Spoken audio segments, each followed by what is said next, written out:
say no. Some say no. Some say no. Some say no. Some say no. Some say no. Some say no. Some say no. Saying no, we shouldn't keep holding out, but you don't let go.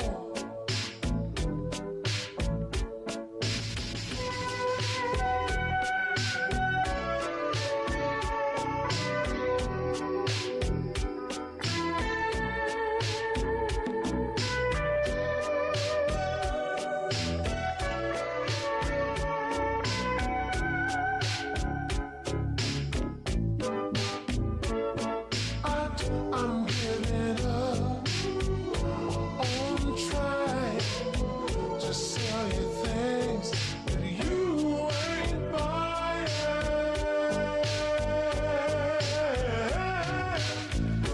I'm giving up on trying to sell you things that you ain't buying.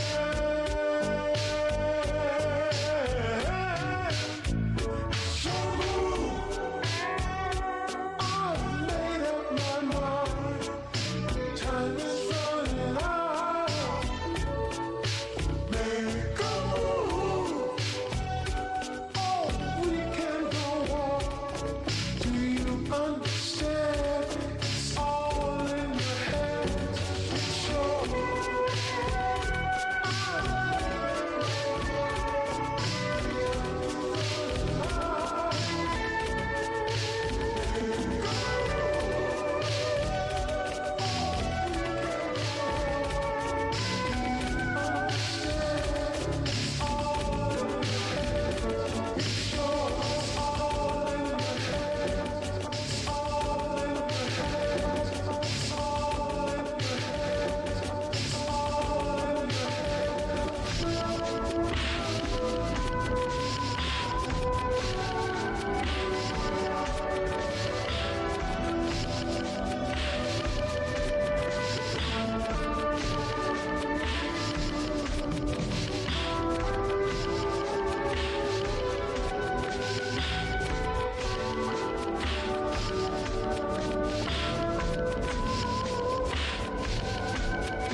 "12, 11, 10, 9, 8. Oh, I'm behind.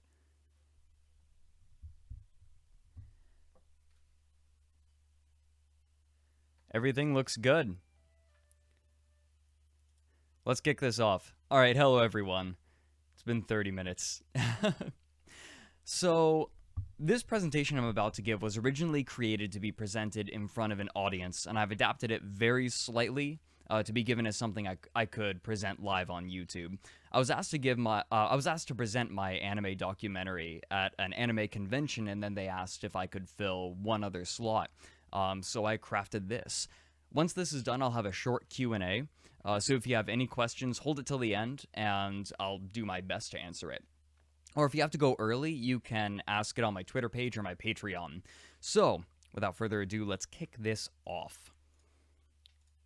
It would help if I actually started the slideshow. Here we go. So, I'm Frederick Knutson. I'm a graduate of Oregon State University with a literature major and a writing minor.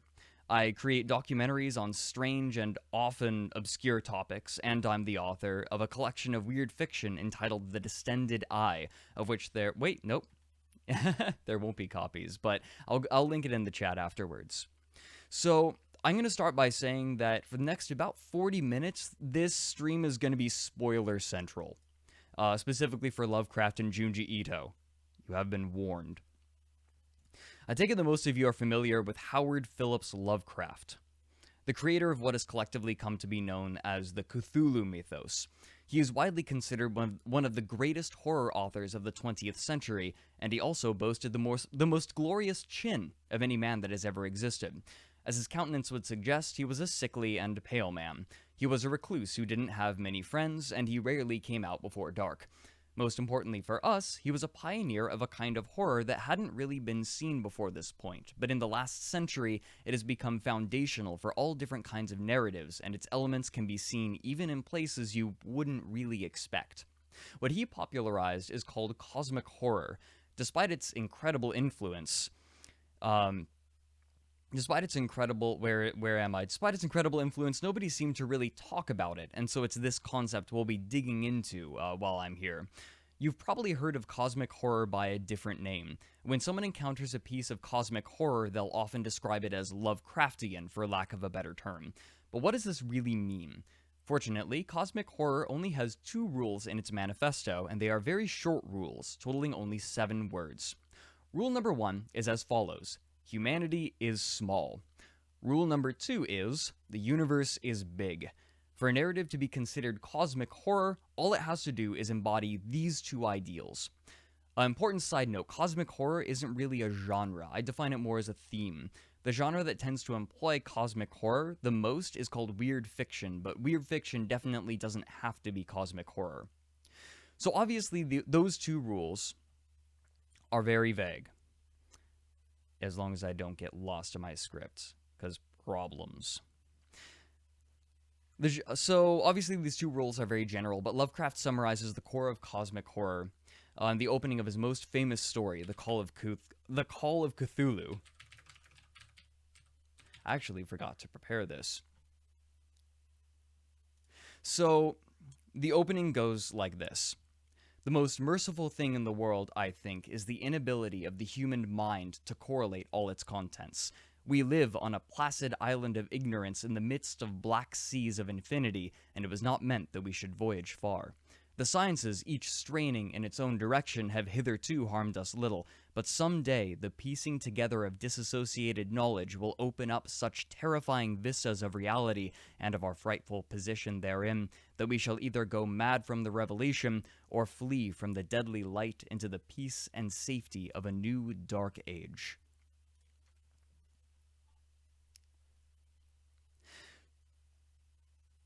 So let's start with the first rule. Humanity is small. Often we like to think of ourselves as the dominating force on planet Earth, but cosmic horror, or cosmicism, states that this isn't really true. We're still subject to the same laws of nature that govern everything else.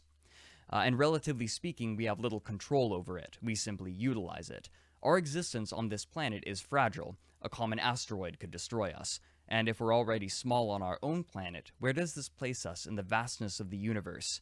The answer is an itty-bitty corner, one of the ittiest-bittiest corners that we could possibly occupy, and we don't even have control over what happens in our corner. But then there's the other angle. The universe is big. It's so big that nothing we as humans do really matters a whole lot, not even by our standards. For Lovecraft, this meant that there are no gods, only creatures on higher planes, and they probably don't give a lick about us, and if they do, so much the worse for us. We are born, live for a short time, and die unnoticed by the universe. At least, that's the best we can hope for. At worst, something indifferent to our suffering notices us and finds a use for us. These are the emotions that good cosmic horror elicits. It's not typically the kind of horror that makes you afraid to fall asleep. It's the kind of horror that gnaws at the back of your mind while you're driving down the road or looking up at the stars. It's the fear that accompanies the wonder of space travel. Think of cosmic horror as the counterpoint to the optimism espoused by Gene Roddenberry when he wrote Star Trek. And let's get one thing straight here. I love Lovecraft, but I also love Star Trek. Nowadays, there aren't many writers who capture the same sort of feelings that Lovecraft and a few of his contemporaries did. And this is why I absolutely adore Junji Ito's work. Isn't he dreamy? For those of you not familiar with him, Junji Ito is a horror manga author who's become well known thanks to his strange stories, his beautiful and terrifying art, and his inability to draw distinct women. Even if you don't know his name, you might be familiar with some of his works. He's responsible for Uzumaki, which translates to Spiral, Gyo, and perhaps most famously in the West, The Enigma of Amigata Fault. This last one has kind of become a meme on the internet, specifically the sound effect "durr," which is supposed to be human flesh on stone. What makes him so exciting is how well he fuses the traditional style of Japanese horror with Lovecraft's very American version of cosmic horror. He utilizes it in a similar way to Lovecraft, but with a fresh perspective, partially through the culture, but also through his mastery of a different medium. Let's come back to the second rule again for a second. The universe is big. The cosmic in cosmic horror doesn't just refer to space, but to the sublime, the incomprehensibly massive, and that which may lie in those dreaded expanses. It's the fear of the unknown. This fear is an evolutionary one. Way back when, in the early days of humanity, there were some cavemen that were more prudent, some might say cowardly, who were aware of the ever-present dangers of predators.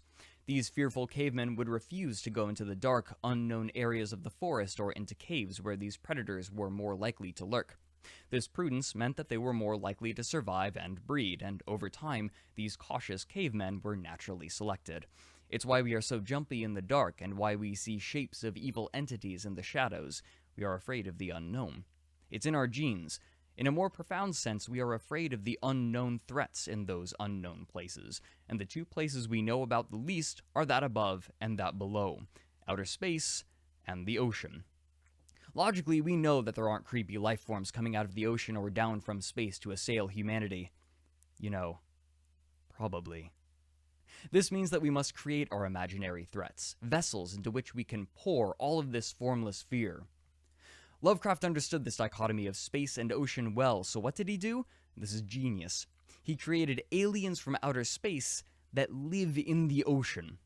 He also would put them in dangerous and inhospitable places, like deep in the forest, in caves, in underground catacombs, and even the South Pole, places you would never find a recliner. The conflict in his stories would often arise when these things of cosmic origin reached out from their forbidding realms, or we reached in. As an example, let's look at one of his most famous works, The Shadow over Innsmouth. In this story, it's revealed that there is a race of fish folk, called the Deep Ones, who worship a massive seafaring entity named Dagon. Despite looking like the unholy offspring of Paula Deen and Donald Trump, these Deep Ones had been on good terms with the coastal village of Innsmouth for some time. In fact, they have been the reason for the town's prosperity. The Deep Ones had an agreement that they would provide the town with plentiful fishing, along with some of the most splendid gold and jewels, but of course, there's always a catch. In return, these Deep Ones would be allowed to breed with humans. The children would look normal when they were born, but as time passed, they would begin to show more and more of their fishy genetics, slowly taking on what's called the Innsmouth look. After they transform enough, these people would go down into the ocean to live with the Deep Ones to worship Dagon and prepare to sweep over humanity and, you guessed it, take over the world. I know what you're thinking. But Fred, this sounds like an attack on interbreeding. That's so racist. Well, guess what? You're absolutely right. Lovecraft was horrendously racist, and this story blatantly reflects his disgust at the way that non-whites were infecting the white gene pool. But like most good writing, there's more going on here. This was more than political. This story was personal for him. It's believed that Lovecraft suffered from at least some sort of mental illness, a belief corroborated by the fact that both of his parents had mental diseases as well. He lived in constant fear that his parents had passed their genes of madness onto him, and in a way, the Deep Ones were a way of him coming to terms with this and exploring his fear as well as his resentment. He illustrates a primal fear, a fear of that which comes from within. Our bodies are forbidden to us. It's not like we can simply open ourselves up and examine our entrails as we like, nor can we pull open our cells to examine our strands of DNA and change them.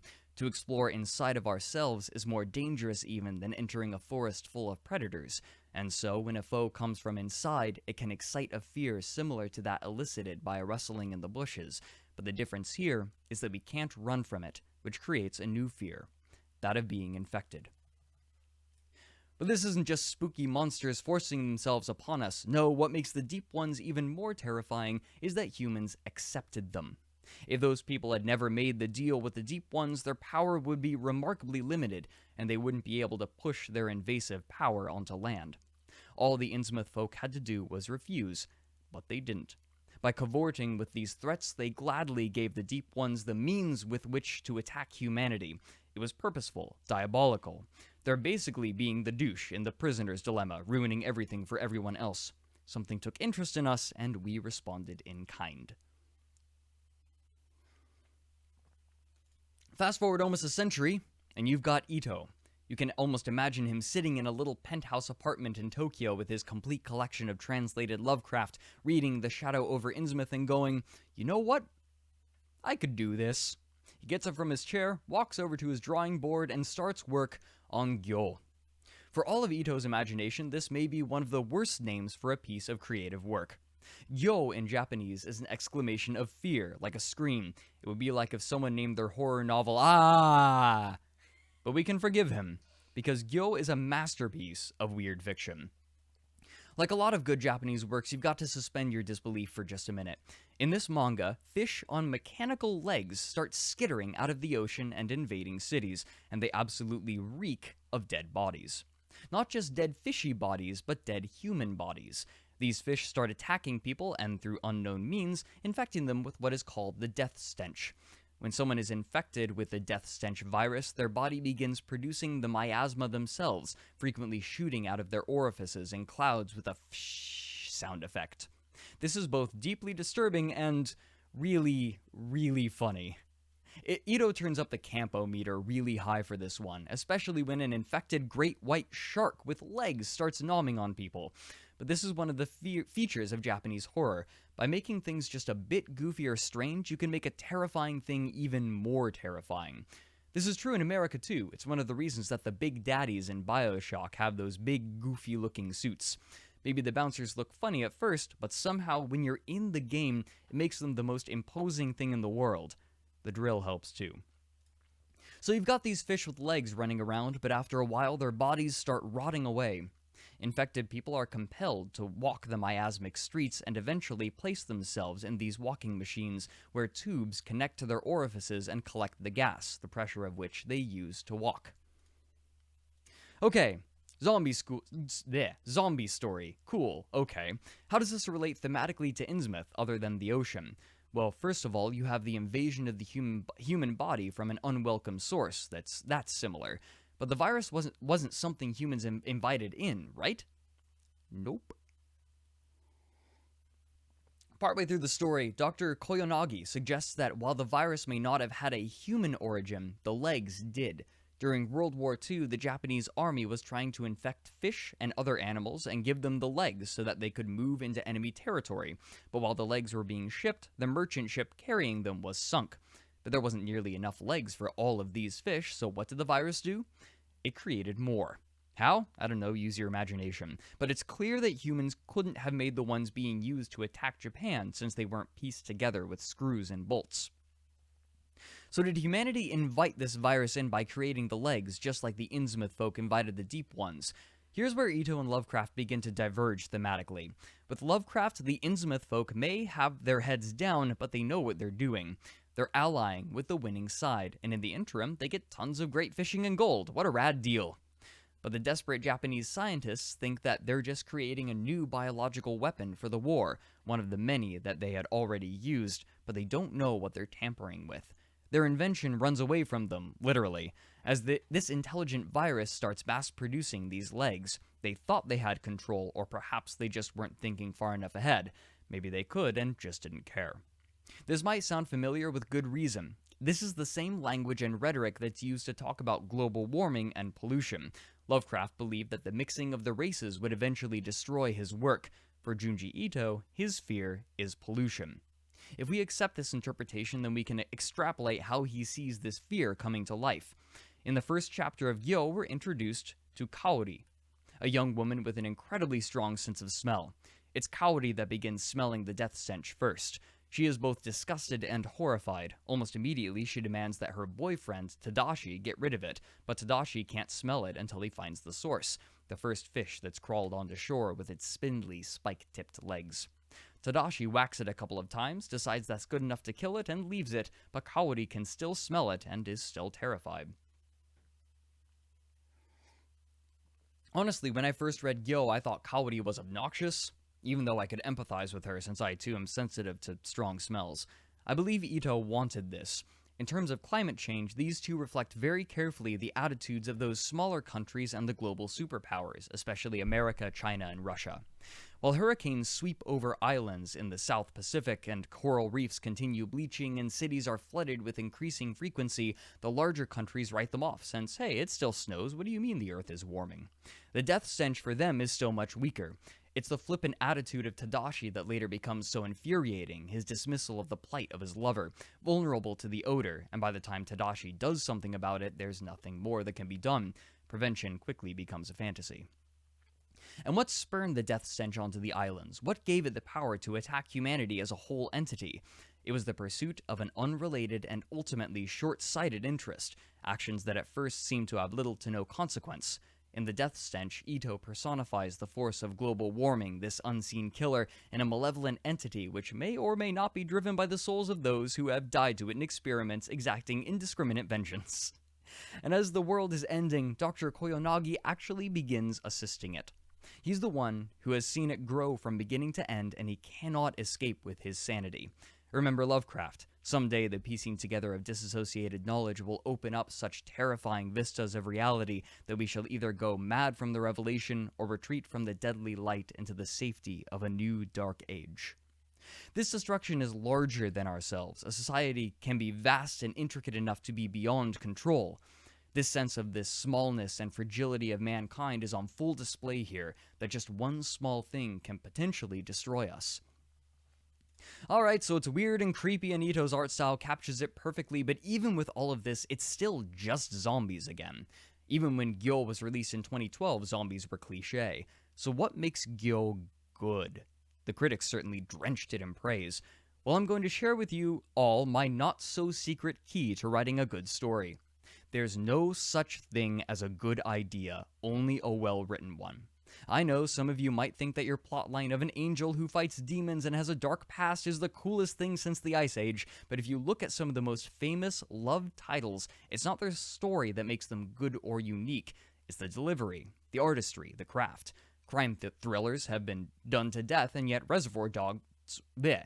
Crime thrillers have been done to death, and yet Reservoir Dogs was amazing. Why? Because of the way the story is told. Ito's writing, pacing, and artwork are all top-notch. Into his works he pours his despair and fear with a finesse that few others can match. Humanity is small enough that a virus can destroy us. The universe is big enough that there's no way we can know what our actions will cause, and every inch of Ito's work oozes with this rhetoric.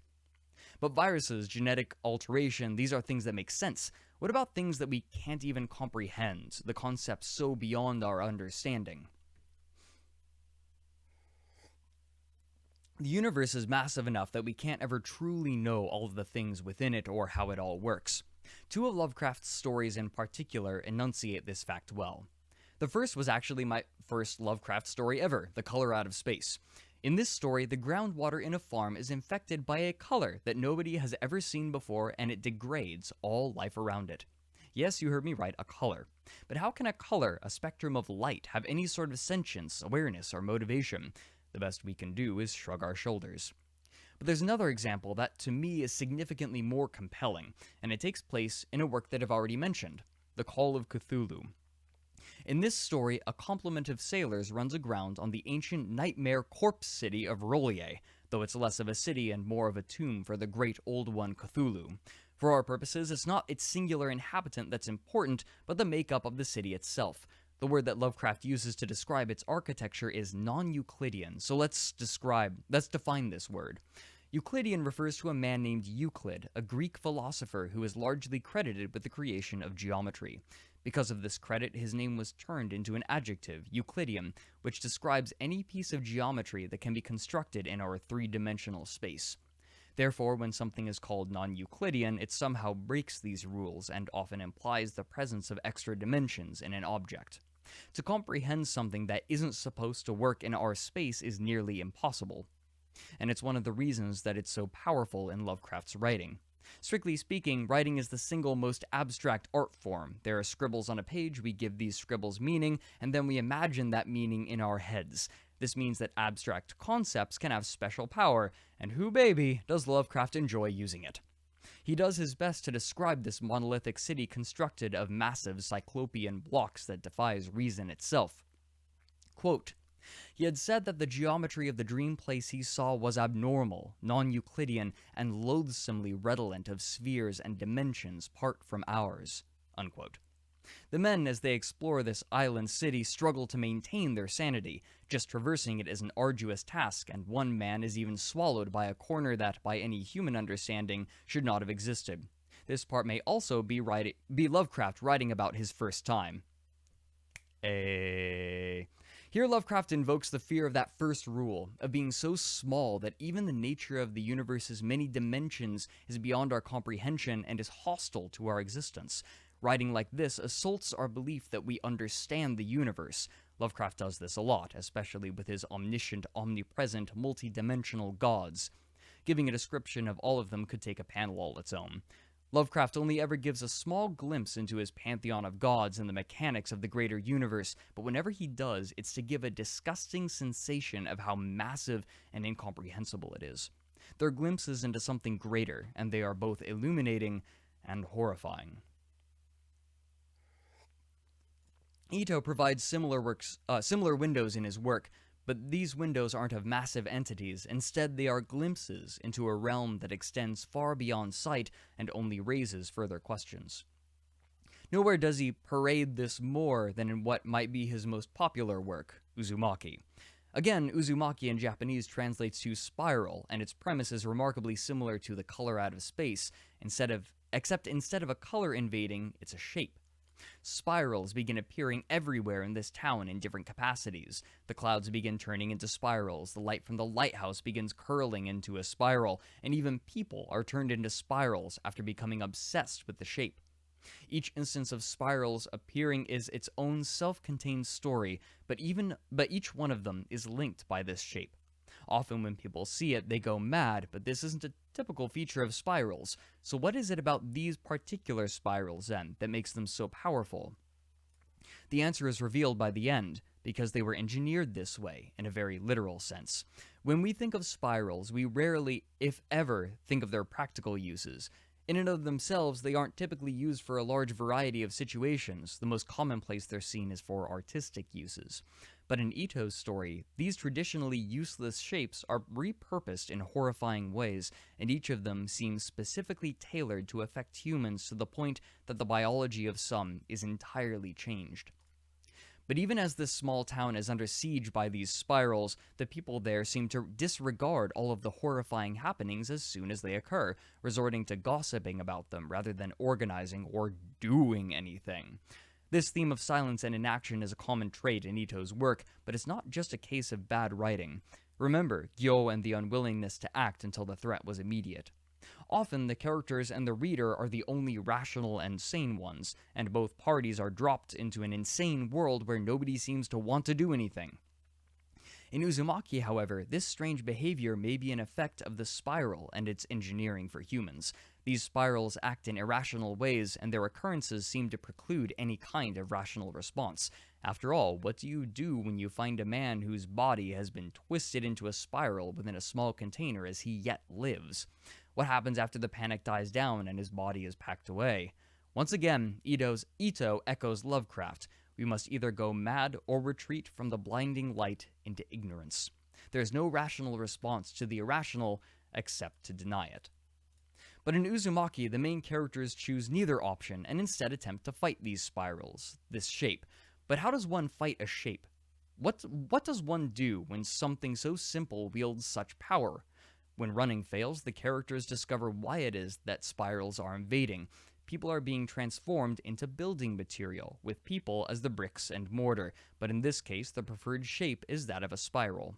As I mentioned before, Ito enjoys showing his audience a window into the universe that only raises further questions, and so neither the characters nor the reader get to know precisely what this city is, who built it, or what it's for. They simply get to be the last sane people to join the city. So why did Ito choose spirals? What is it about this shape? Well, first, he probably chose them because it's really easy to make them creepy. It's that sense of stretching, elongation, perpetuity. When I was in elementary school and I was bored in class, I would draw spirals in my notebook, and sometimes when I started, I wouldn't want to stop. I'd just keep going and going and going until it went off the page, and after it did, I would trace the line as though the page were there up until the tip of my pencil met the paper again, so I could make sure the whole page was filled up. Even today, the little lock button on my phone has a very shallow groove in the shape of a spiral, and I'll fit my fingernail into that groove and follow it around and around like the needle on a record player, trying so hard not to let it jump out so I can follow the path all the way to the edge or all the way to the center. There's something hypnotizing about the motion, about the pattern, and when you start following it with your eyes, too, it's difficult to stop. Even when these patterns appear in abstract forms, like the way I'm talking now, they lull us into a strange mental state. We as humans want to feel vulnerable, we want to chase the things that excite our interest, but often there's that fear that something outside of ourselves is creating interest, tricking us into it. We see it happen again and again to others in hobbies, video platforms, political movements. We see it in our need to please people. We get that high from appreciation and then it fades, so we have to do something new, something more extreme the next time around, and the spiral goes outward. Or it goes the opposite way. We disappoint someone, then we recover, then we disappoint someone again, over and over with increasing frequency until we hit the center. We humans are small, so we have to continue making our repetitious movements the same way that bacteria wave their flagella. But spirals are also very foreign to us as anything other than pleasurable patterns. We see them occasionally as water screws or springs, but they don't appear often. The building blocks of our society are in the shapes of triangles, squares, rectangular prisms. Cities are divided into blocks, buildings have flat stories, windows are squares that are sometimes subdivided into smaller squares. With these shapes, our lives make sense. But Ito suggests that maybe our vision of the world is somehow fundamentally wrong. What if one day we learned that a city that far surpassed any of our own was made entirely of spirals? Are they more practical? After all, these particular spirals can act in non-euclidean ways. Or can we simply not fathom the reason because those who made it have reasons of their own? The horror of this also lies in the fact that the ultimate goal of these spirals was to make use of us. Body horror is nothing new in Japan, and even in non-horror manga and anime, body horror can be found as a device. But Ito uses it differently. Instead of evisceration or bestial transformation or death, these people are transformed, fundamentally altered, as though the way they exist in that moment were not quite right in the grand scheme of the universe. And so, they are made into spirals, or have spirals added to them. And as they transform, they often lose some of what makes them human. They lose their mind, they change fundamentally in some way, and yet their vaguely human presence still lives on somewhere inside of them. Something about the spiral is mysterious, strange, alien, and these people take it into themselves either willingly or unwillingly. At least, that's the rhetoric that Ito gives.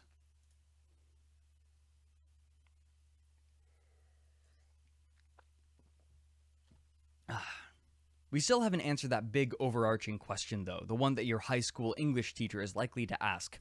What does the spiral mean? And here we come back to cosmic horror again, the driving force behind this whole story.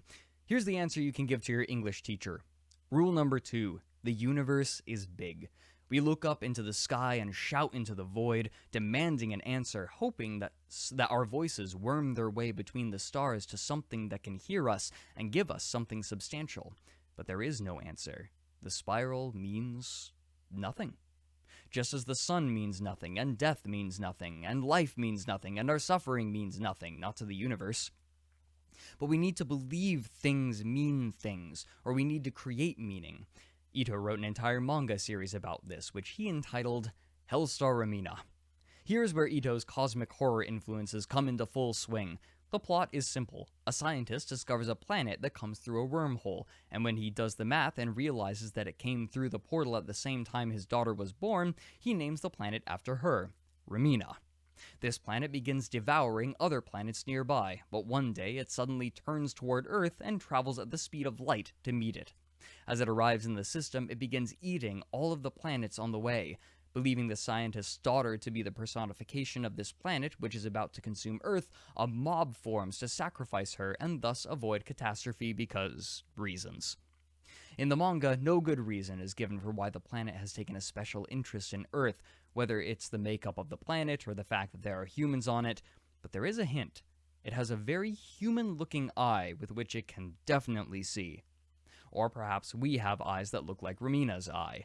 The planet Ramina, savoring the Earth, even licks it. It has a mouth into which it pulls the Earth, and this mouth has gangling teeth.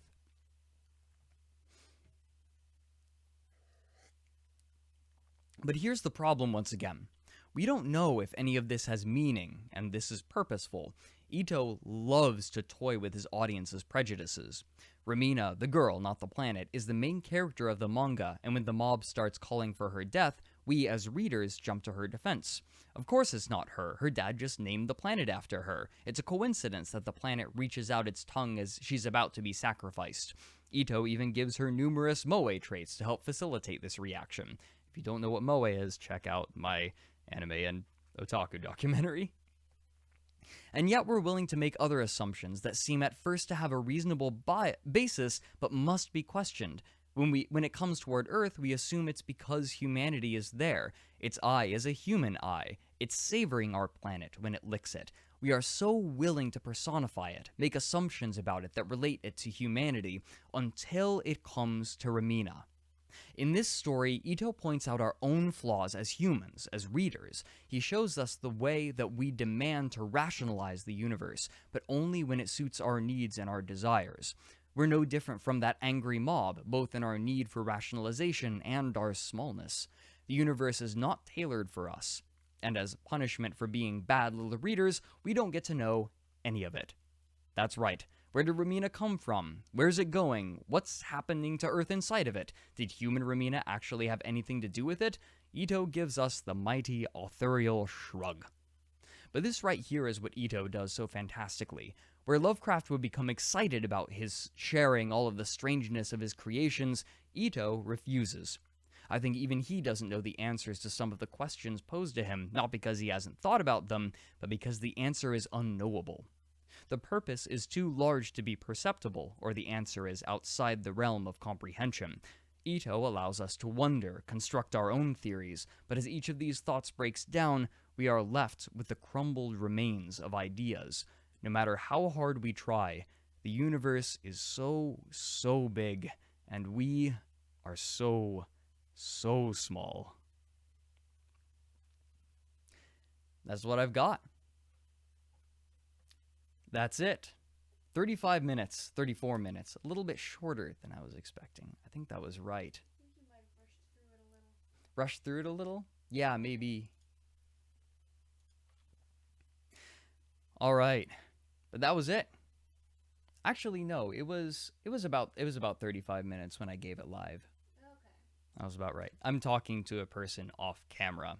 So yeah, I can be that's on about all camera I've for a got. minute if you want. Q&A has now begun officially. If you actually managed to sit through that, I'm very impressed. It's a very strange topic, and one that I am very passionate about. One that I find very interesting.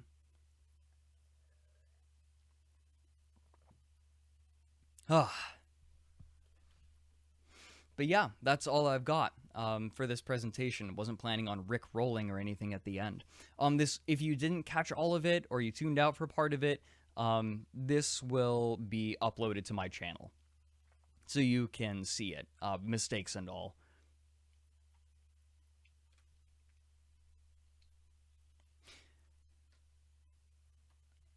Have I done more research on Lovecraft in its own? Have I done more research on Lovecraft in its own that I maybe took away? What do you mean? Can you rephrase the question? Got anything in the works? I do. Aw, thanks guys. I'm glad you liked it. I'm very proud of it. I think it turned out pretty well. I do have a couple of things in the works. So the next full length Down the Rabbit Hole is going to be on digital homicide again and everything that happened after I posted the video. But I also am going to be doing some smaller Down the Rabbit Holes, ones that can't have the full narrative length. I think I'm gonna call them like mini rabbit holes. And the first one is probably gonna be on Darkside Phil, because there have been multiple requests for him. Let's see. Is Knutson a Nordic name? Yes, I am very Norwegian. How was my day? Pretty good. I basically sat around with my girlfriend and watched her play For Honor. So, cheers. She was playing on my account too, so she's getting me a bunch of stuff. Yeah, say hi. You can say hi. No, I can't. I'm obviously mute. Clearly. Yeah. Let's see. Oh, Yeah. so have I done more research on Lovecraft? There was so much that I also had to leave a bunch of stuff behind. Yeah, some. Not as much on Lovecraft. With Lovecraft, on Lovecraft, most of it is like with his work. That's most of my familiarity with him. I don't know as much about him outside of his work. Oh, so Cockroach, a few points about Gyo. The title Gyo is a pun. Yeah. The Japanese, I don't know what it is, but a lot of their literature tends to be really punny. They love puns. What's my favorite color? Black. If you don't accept black as a color, blue. Let's see. Will there be more videos on weird internet people? Yes. Very much so. There will be a number. Let's see. That was really good. Oh, thanks. I'm like going back up because I missed a bunch of stuff. All right, let's see. What's my favorite video that I made? Oh.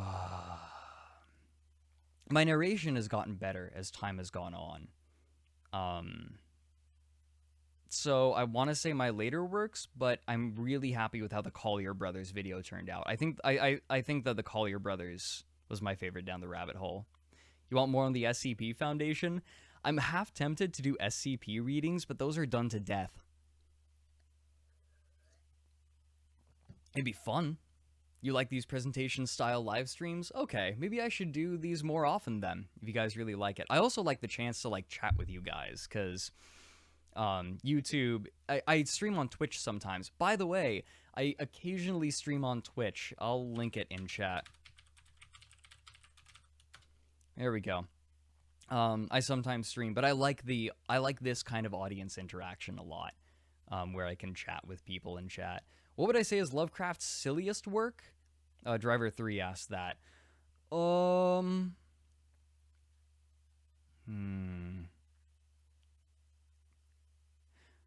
god, a lot of them are very silly. Dagon is a little bit goofy. I almost feel like it's just a bunch of things happening to a dude. But Shadow over Innsmouth, just as a concept, is also kind of goofy. Omega Weapon, any more coming from the Grim Archives? Yes. I kind of got caught up in a bunch of other stuff and making videos for this channel, but after I make the Darkside Phil video, I'm going to be doing research on the next Grim Archives, and spoiler alert, it's going to be on Baba Yaga. But the animator is still totally down to keep doing stuff, and so we're going to keep doing it. Let's see. What's my favorite SCP? I used to be able to answer that at the drop of a hat. Oh, it's the Human Beowulf Complex. That one's my favorite. It's delightfully creepy and strange. Gene Starwin says Del Toro is supposed to be making at the Mountains of Madness movie. He wants to make like 50 movies. He just has so much planned. I hope that he does. I hope that he eventually gets the funding for At the Mountains of Madness, but I think that Lovecraft is a little too niche. AJ Hope, I really like this. Oh, you love my channel. You feel you're learning so much. Good. I'm so glad. I feel like there's a void in YouTube right now where like I made these videos because I felt there was a void for like educational and more objective content. And so I'm glad that you're getting something out of it. What are my favorite YouTubers? Ooh, I jump around. I've been watching a lot of Red Letter Media because they're a little bit goofy. I enjoy kind of campy stuff. I'm a big fan of Mystery Science Theater. I'm not a fan and like I could name all the little things, but I just love watching them. And Red Letter Media kind of invokes that feeling. Oh, I hate admitting it, but I keep up with KML JKL, if you know who he is. But basically just informational YouTubers. I need to actually check my YouTube subscriptions to go down the list. I like Strider, who does like Paper Mario stuff. Andrei Vinogradov. He's the person who got me into the hurdy-gurdy, and I love the hurdy-gurdy. Of course, I'm a big fan of Vine Sauce. I like Ashens. I, of course, love Daniel from SL. Of course. Among a ton of others. Soviet Womble is pretty fun, too. Okay, I need to keep up. It's time to spin the wheel of the worst. Let's see. Thrall sends their kind regards. Oh, the Glowwater Thralls, I'm assuming. Will the stream be uploaded on YouTube after the stream is over? Yes. This will be on YouTube. Rats on the Walls is pretty ridiculous. It's pretty crazy. And Gene Starwin, the Russian Child Eater Witch. Yeah, that's Baba Yaga. Do I read creepypastas? Not really. The void in YouTube is called no quality content. It's because of the way their advertising structure works. It favors large volumes of work rather than quality. Have I ever checked out Nightmind? No, I haven't. I'm not quite sure what you're referring to there. Yeah, Grim Archives is a series with one episode right now. It's a little bit campy, but that's kind of the point. It's done in conjunction with animator Ben Tobit, who does stuff for the BBC. I think I might make a DTRH on Mighty Number 9. Maybe? I thought about it. I can't remember why I decided against it. I think that it would be a good topic. I think that there were just other things I wanted to cover. But I'll probably at some point go back to Mighty Number 9. Because that'd be a lot of fun. I kind of started moving away from gaming, but I'm moving back into it again. Hey, Vsauce, Michael here. Let's see. Anything else? I think we're about ready to close this up. Unless people... so have I played Bloodborne? No. I only have a PC. And I think Bloodborne was only for the PS3, I want to say. But it looks really cool. I love the lore behind the Bloodborne and Dark Souls universes. I did miss it. Wait, I can pronounce this. Vainanim. Could I put the scripts in the descriptions of the uploaded videos? Yeah. People have been saying they wanted subtitles too. I really ought to do that. Some quiet evening I will. But multiple people have asked, so I should probably go back and do that. Be the polite thing to do, at least. Any thoughts on why Lovecraft ideas don't translate well to movies or games? Yes, that is a really good question. It's because so much of his horror is conceptual. That's the reason. It's not because things look really scary. Though like his concepts do look scary. The problem is Lovecraft did a really good job of taking advantage of his medium. And for a writer, like for any artist, and writing is an art, you want to take advantage of your medium as best you can. And for writing, that means oftentimes having abstract concepts and really taking advantage of them, because when you're reading, you are taking an abstract concept and sort of visualizing it in your head, but that also means you can keep some aspects abstract. He does this partially with Cthulhu. One of the reasons that it's maddening to look at Cthulhu isn't just because he's big and scary looking. It's because he is four-dimensional. Like, he has a general three-dimensional shape, but he also kind of comes in and out of reality. Pieces of him appear and disappear. It's impossible to comprehend him as a three-dimensional shape. He doesn't, like, matter comes in and out of existence. And so looking upon something that you literally cannot comprehend can cause madness. And that's part of what makes him terrifying. And to put Cthulhu on the big screen would not work the same way that it works on paper. And that's why you see a lot of writing about Lovecraft's mythos, because so many of his creatures are this way. Actually, one of his creations is not. The old ones are perfectly three-dimensional, but they just have vastly superior technology. But for the most part, like, the maddening parts of his people are because they are abstract. Yeah, Gene Starwind. Hard to solidify the details of his creatures because they are abstract. Yep. Yay for putting scripts into the description. Yeah. I hope it can help. Is the Descended Eye self-published? Yes. It was a bad idea. Approaching publishers probably wouldn't have gotten me anywhere anyways, because the way publishing works nowadays is you have to approach a publisher and say, I have an audience that I know is going to buy this book. You want to publish it? So they take on the monetary risk a little bit more, but they're less willing to take risks. And so there's not as much of a reason to approach a publisher. You have to really need their advantage of widespread publication. It works for stuff like XKCD and more well-known IPs that will probably get more attention in bookstores. But for little people like me who nobody knows, well, at least nobody knew me back then, I'm building my fan base. And it's a really rad one. But even now, I think that publishing, nobody would pick up my book because, like, nobody knows me. Publishing right now is a tricky situation.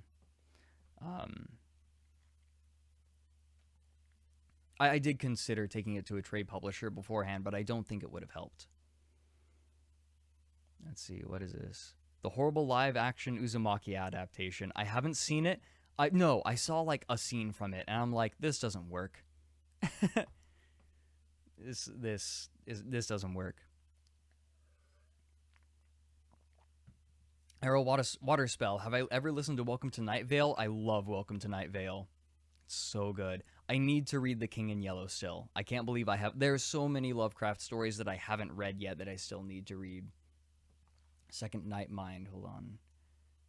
Wait. I'm going back up because I missed a thing. Good content. Mwah. Let's see. I prefer to pretend that movie doesn't exist. That's legit. Let's see, new German subtitle translation. Actually, thanks and bye. You should consider messaging me because, so get this, I saw a huge spike, like 10,000 views in 3 days or something on my Collier's Brother video, and it's because it was featured on a German website.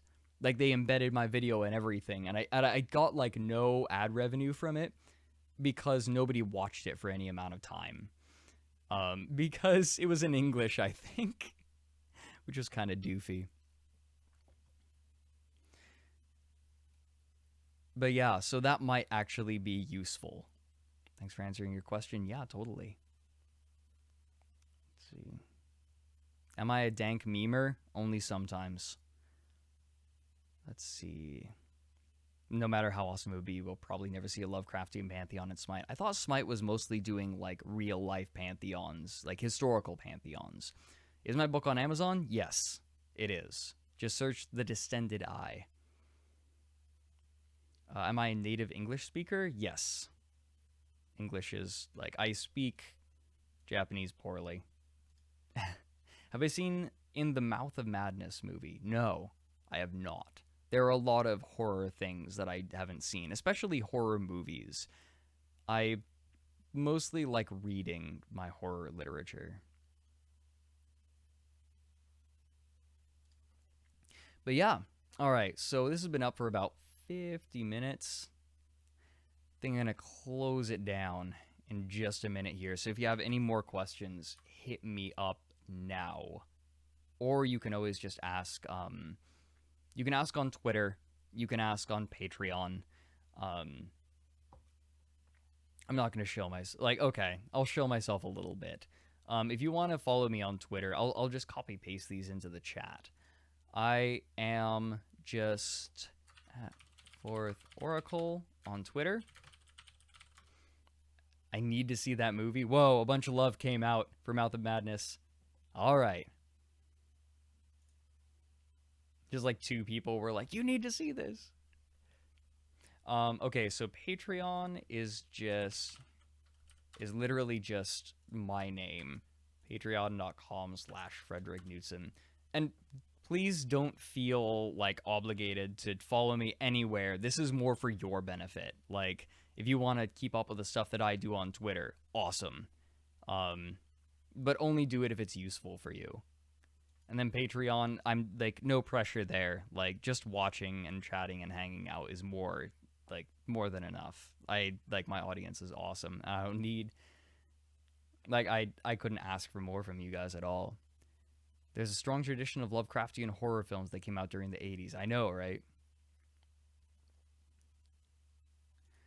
All right. So actually, before we go, I have a question.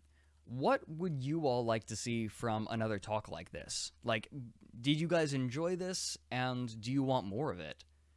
And what do you want? If you do want more of it, what specifically do you want?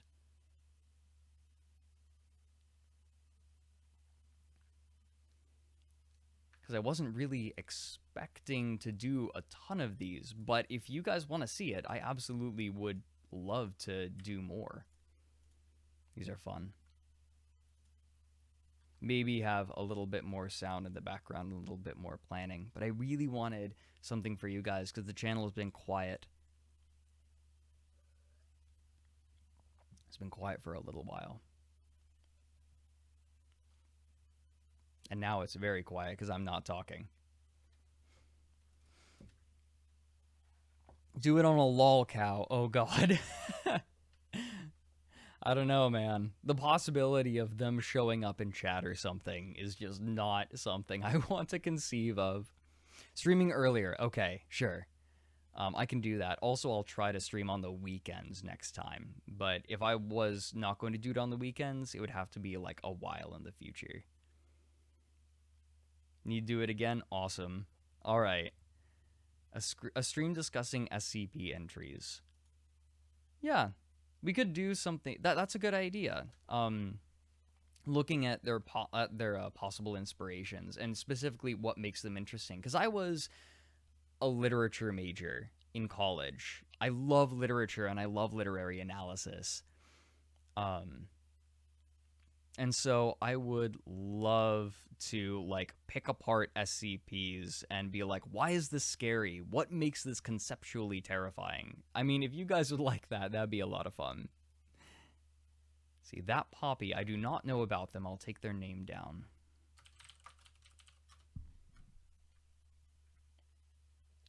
Oh dear. Okay. Imagine the channel growth from it being on drama alert. That's not the kind of viewership that I want.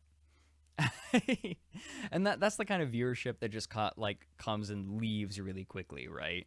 Because they come, it's like, oh, there's drama. I'm going to look at this for one episode, and then they leave. What I want isn't like a sudden uptick of viewers. I want a consistent fan base that comes back because they like the content. If that makes sense. I know that like a lot of people came in because like, oh, this guy did something on Vaporwave. and like never saw anything else.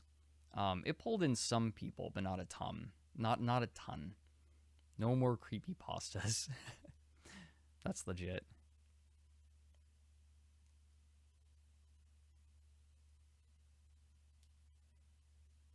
All right.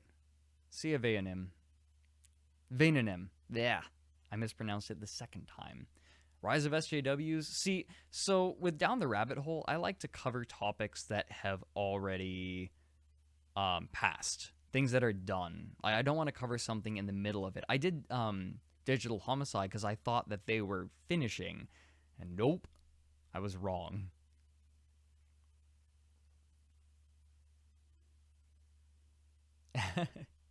The Red Scare. Actually, so double spoiler alert. I'm considering doing a piece on the Waco like cult complex massacre, partially because my grandfather was directly involved in the investigation, and I would have a really great source for that.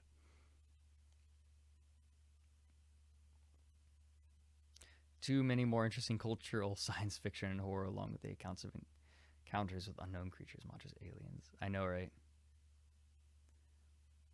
I've actually never seen an episode of Drama Alert. I know Spooky Rainbow, you are referring to Drama Alert, but I can't say it in my head. Nah, that's not what I want. All right, I think I'm gonna close it down. I'll stick around in the YouTube chat, but hey guys, it's Scarce here. I just know the dumb meme. But yeah, I'm gonna shut down the stream. But again, thanks everyone for coming. I really hope you enjoyed it. If you have any more questions, feel free to ask them on Twitter or Patreon. Just like prod me, and I'll do my best to answer. And if I don't answer, it's probably because like I didn't see it. So prod me again. If I didn't see your question on here doing this while I was doing it, then it's probably just because I missed it. Because I'd answer something. Right, Modern Byron, I would be down to hear my thoughts on American Gods and Neil Gaiman. Neil Gaiman is hit and miss. That's a very general answer for you. When would the next stream be? The next stream, I don't know. Honestly, right now, what I have on my plate is I'm looking into radio work, because right now I have like this. I have a part-time job, and I'm looking for more stable employment at the moment. But I also have three. I have three other, two full-length Down the Rabbit Holes, another short Down the Rabbit Hole that I'm doing, and Grim Archives. So another live stream would probably be like, oh, I have this extra material and I want to share with you guys. So that's probably when it would happen. This is probably, like, I would prefer to just put out more videos than have this become a regular feature. I don't want it to get in the way. That's why I stopped doing a bunch of my extra Patreon stuff, was because recording audiobooks was getting in the way of main content. And, you see, audiobooks was getting in the way of content. Writing extra pieces, writing articles was getting in the way of content. And I don't want, I want to make sure that the core of the channel is staying alive. Yeah, I've been too busy to really make anything recently. Radio is an underappreciated medium. I think it deserves more attention, yeah. All right, well, I'm going to scoot for real this time. Thanks everyone for watching. Yeah, keep an eye out for the next Down the Rabbit Hole. It's probably going to be the mini one on Darkside Phil, and that will not take nearly as long as some of the longer ones. I don't want to promise a time because I always end up missing it or going too early or something. So I'm just going to say soon, TM. All right. Thanks, Messy Man. Hopefully I won't need luck. But really, thanks everyone for watching. I have a really rad fan base. Like, you guys are all amazing. You're opinionated, but, like, not aggro about it. And I feel like, I mean, this kind of viewership is what I always wanted. Obviously, I didn't expect the channel to begin, like, to even take off the way it did. But as it grew, like, this is the kind of viewership that I really want. And it's a privilege to have you guys hanging out and chatting and commenting. By the way, if you ever comment on any of my videos, I've read it. I read all of my comments. So if I don't respond, that doesn't mean I didn't see it. That was a triple negative. All right. Anyway, see you, everyone.